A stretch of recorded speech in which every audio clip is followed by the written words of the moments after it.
মোহাম্মদের ঘুম ভাঙতেই স্বপ্নটার কথা মনে পড়ে গেল। সত্যি কি তাকে এ বাড়ি ছাড়তে হবে? আম্মু কি তাকে তাড়িয়ে দেবেন? তখন কি হবে তার? কোথায় যাবে সে?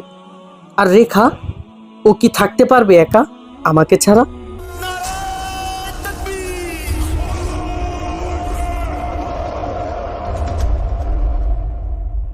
প্রশ্নের পর প্রশ্ন ঘুরপাক খেতে থাকে মোহাম্মদের মাথায়।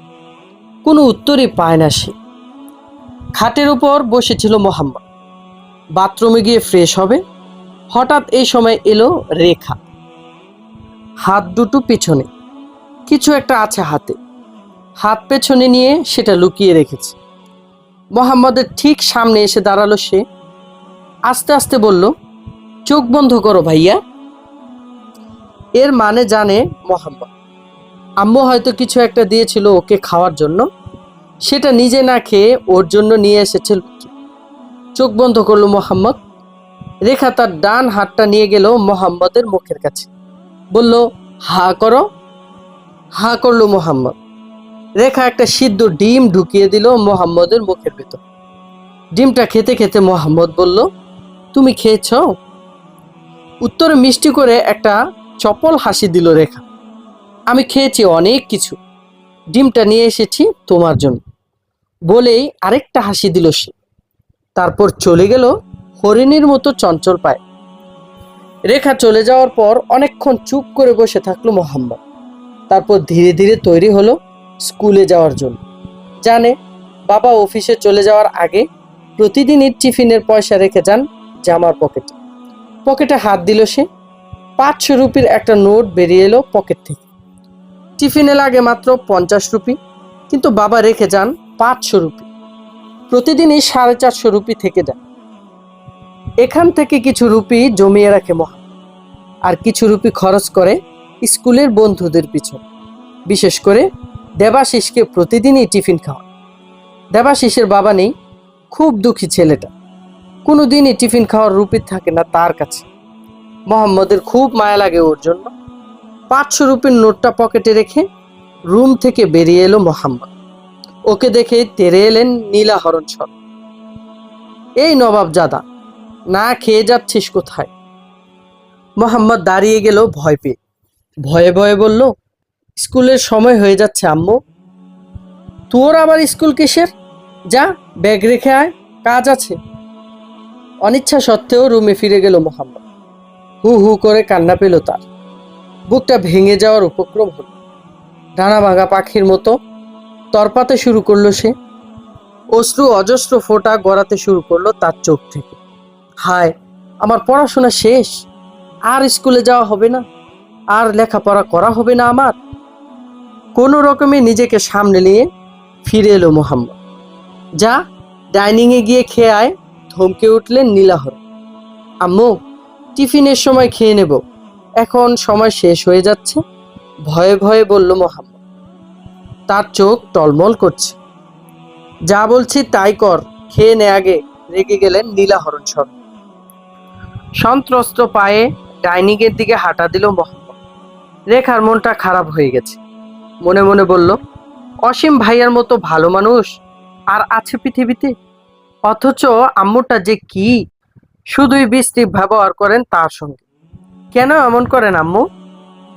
তার সঙ্গে তর্ক করতে মন চায় ওর, কিন্তু ভয়ে ভয়ে পারে না। দিনে দিনে আম্মুর প্রতি কেমন যেন বিরক্তি চলে আসছে তার। খেয়ে দেয়ে নীলাহরণের সামনে এসে হাজির হলো মোহাম্মদ। ওকে দেখেই নীলাহরণের গলা উঁচু হয়ে গেল। এতক্ষণ লাগলো খেতে? কয় প্লেট খেয়েছিস বলতো? মোহাম্মদ কিছু বলল না। তার দুঃখী মুখটা আরো দুঃখী হয়ে উঠল। চোখ জোড়া টলমল করে উঠল আবার। কোনো রকমে উচ্চারণ করতে চাইল, মাত্রই তো গিয়েছি, 7 মিনিট হয়েছে। ভয়ে তাড়াতাড়ি করতে গিয়ে 1 প্লেটও খেতে পারেনি, কিন্তু বলতে পারলো না। কথাগুলো গলায় কাছে এসেও ভয়ে আটকে গেল। রেখা, মা আমার, চলো যাই। এই অসীম, ব্যাগটা নে। নিজের ভ্যানিটি ব্যাগটা মোহাম্মদের হাতে দিয়ে হাঁটতে শুরু করলেন নীলাহরণ শর্মা। রেখা বলল, ভ্যানিটি ব্যাগটা আমি নেই মা। কিছু বললেন না নীলাহরণ শর্মা, শুধু কড়া চোখে তাকালেন একবার। তাতেই ভরকে গেল রেখা।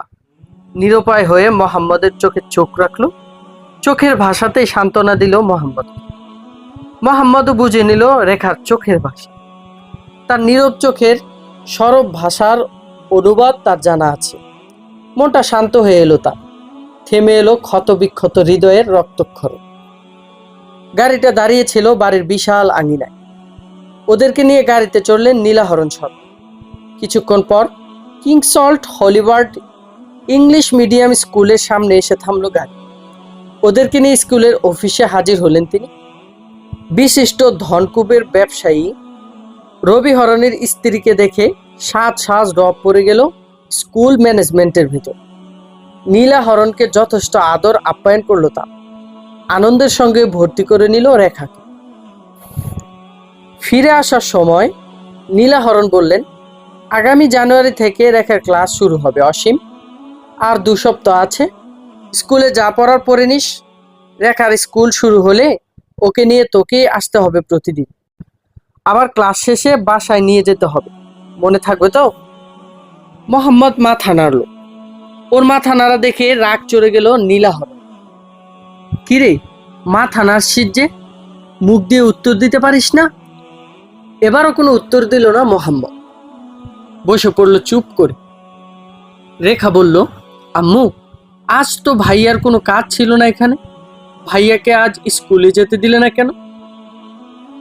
প্রশ্নটা শুনেই মুখটা বাঁকা করে রেখার দিকে তাকালেন নীলাহরণ সর। আজ ওকে নিয়ে এসেছি স্কুলটা চিনিয়ে দেওয়ার জন্য। ওকেই তো আসতে হবে প্রতিদিন তোকে নিয়ে। না চিনলে আসবে কেমন করে? কিন্তু আম্মু, ড্রাইভার আঙ্কেলের সঙ্গেই তো যেতে আসতে পারবো আমি। 8টায় নামিয়ে দিয়ে যাবেন গাড়ি দিয়ে, বিকেলে আবার এসে নিয়ে যাবেন। পারবেন না আঙ্কেল? ড্রাইভার পুলুকধরের দিকে তাকালো রেখা। পুলুকধর রাস্তার উপর চোখ রেখেই বলল, পারবো মামুনি। তাহলে খুব ভালো হবে। ভাইয়াও স্কুল বন্ধ হবে না, আমারও কোনো সমস্যা হবে না। হাসতে হাসতে বলল রেখা। তাকালো মায়ের দিকে। এই চুপ! হঠাৎ চড়া গলায় ধমকে উঠলেন নীলাহরণ সর। রেখা চুপ মেরে গেল ভয়ে। মোহাম্মদের কাছে মনে হলো মাত্র 2 দিনের মধ্যেই যেন শেষ হয়ে আসছে সপ্তাহ। স্কুলে যাওয়ার দিনগুলো ফুরিয়ে আসছে দ্রুত। দুরন্ত দিনগুলো কিছুদিন পরেই হয়ে যাবে ইতিহাস। ভেবে ভেবে মোহাম্মদের মনটা ভেঙে আসে। মুখের হাসি অনেক আগেই হারিয়ে গেছে। বুকের ভেতরটা অনবরত ক্ষত বিক্ষত হচ্ছে। হৃদয়ের অনেক গভীরে রক্তক্ষরণ হচ্ছে। বাথরুমে গিয়ে লুকিয়ে লুকিয়ে কাঁদে মোহাম্মদ। রাতে ঘুম হয় না, সারা রাত শুধু ছটফট করে। মোহাম্মদের ছটফটানি টের পান রবিহরণ সর। ওর মাথায় হাত বুলিয়ে দেন তিনি, সান্ত্বনা দেন ওকে। এসব নিয়ে মোটেও ভেবো না তুমি, বলেন তিনি। পড়াশোনার জন্য স্কুল একটা মাধ্যম মাত্র। তুমি ব্রিলিয়েন্ট স্টুডেন্ট, এর মধ্যে তোমার না থাকলেও চলবে। বইপত্র তো তোমার আছেই। তুমি ঘরে বসেই পড়বে বা স্কুলের পাঠাগারে গিয়ে পড়বে। অল্পক্ষণ পরেই তোমার হয়ে যাবে। তুমি প্রস্তুতি নিয়ে রাখবে। যথাসময়ে তোমাকে ও লেভেল দেওয়াবো আমি। So my dear son, no tension. রবিহরণের কথায় সান্ত্বনা পায় মোহাম্মদ। ভাবে, আমি তো তাদের কেউ না, তারপরেও তারা আমার জন্য অনেক করছে। এর চেয়ে বেশি আশা করা আমার জন্য উচিত না। সঙ্গে সঙ্গে এই প্রশ্নটাও তোলপাড় করতে শুরু করে তার মনের ভেতর। কে আমি? কি আমার পরিচয়? কে আমার জন্মদাতা? তিনি কি মুসলমান? আমি কি মুসলমানের সন্তান? দেখতে দেখতে দিনগুলো ফুরিয়ে এল। মোহাম্মদের স্কুলে যাওয়া বন্ধ হয়ে গেল। রেখার স্কুলে যাওয়া শুরু হলো। মোহাম্মদের বুক ভেঙে গেল। বাড়ির আঙিনায় গাড়ি দাঁড়িয়ে আছে। রেখা আগে উঠে বসলো পেছনের সিটে। উঠে মোহাম্মদকে ডাকলো সে, অসীম ভাইয়া, আমার পাশে উঠে বসো। সঙ্গে সঙ্গে তেড়ে এলেন নীলাহরণ সর। ও সামনে বসবে, আমি বসবো তোমার পাশে। তুমিও যাবে? অবাক হলো রেখা। তাহলে ভাইয়া যাবার দরকার কি? ভাইয়া স্কুলে যাক। অত পাকনামি করবে না, বসো চুপ করে। ধমকে উঠে রেখার পাশে ধপ করে বসে পড়লেন নীলাহরণ সর। মোহাম্মদও উঠে বসলো ড্রাইভারের পাশের সিটে। কিছুক্ষণ পর স্কুলের সামনে এসে থামলো গাড়ি। শোনো পুলক, আধা ঘন্টার মধ্যে ফিরবো আমি, সে পর্যন্ত আশেপাশেই থাকো। রেখা বলল, আম্মু আজ প্রথম দিন, আজ একটু থাকো তুমি। আজ না, পরে কোনো দিন থাকবো আমি। আজ পুরোহিত যে আসবেন জল পড়া দিতে। জল পড়া কিসের জন্য মা? সে তুমি বুঝবে না মা, নেমে এসো দ্রুত, ক্লাসের সময় হয়ে এলো। রেখা নেমে এলো। মোহাম্মদও নামলো গাড়ি থেকে। নীলাহরণ ক্লাসরুমে বসিয়ে দিলেন রেখাকে। বললেন, মা আমার, ওই যে দেখো গার্ডিয়ান রুম, ওখানেই থাকবে অসীম। আমি চলে যাচ্ছি। তোমার ক্লাস শেষ হওয়ার আগেই গাড়ি নিয়ে চলে আসবে পুলুকধর, তোমাকে নিয়ে যাবে বাড়িতে। ক্লাস টিচার প্রবেশ করতেই তাকে নমস্কার জানিয়ে বেরিয়ে এলেন নীলাহরণ। মোহাম্মদ দাঁড়িয়েছিল ক্লাসরুমের বাইরে।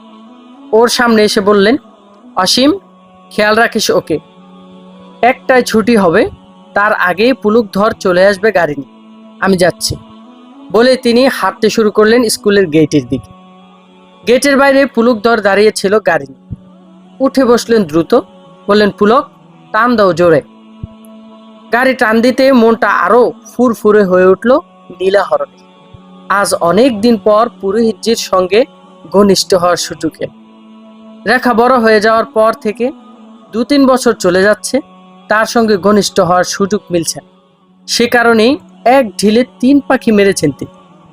রেখাকে স্কুলে দিয়ে বাড়ি ফাঁকা করেছেন। পুরোহিতজির সঙ্গে ঘনিষ্ঠ হওয়ার পথে যেন কোনো বাধা না থাকে। সেই সঙ্গে অসীম ভিখারিটার লেখাপড়ার পথটাও বন্ধ হয়েছে। আজ তার সুখের শেষ নেই। বাড়ি ফিরেই পুরোহিতজির সঙ্গে আনন্দে মেতে উঠবে। শুধু আজই নয়, রেখা আর অসীমকে পাঠিয়ে দিয়ে প্রতিদিনই চলবে আনন্দলীলা। নীলাহরণ চলে যেতেই লাইব্রেরিটা খুঁজে বের করলো মোহাম্মদ। বুড়ো লাইব্রেরিয়ান বসে আছেন ভেতরে। মোটা গ্লাসের চশমা পরা তার চোখে। পাকা পাকা লম্বা ভ্রু ঢেকে রেখেছে তার চোখ জোড়া। মোহাম্মদকে দেখেই প্রশ্নবোধক দৃষ্টিতে তাকালেন তিনি।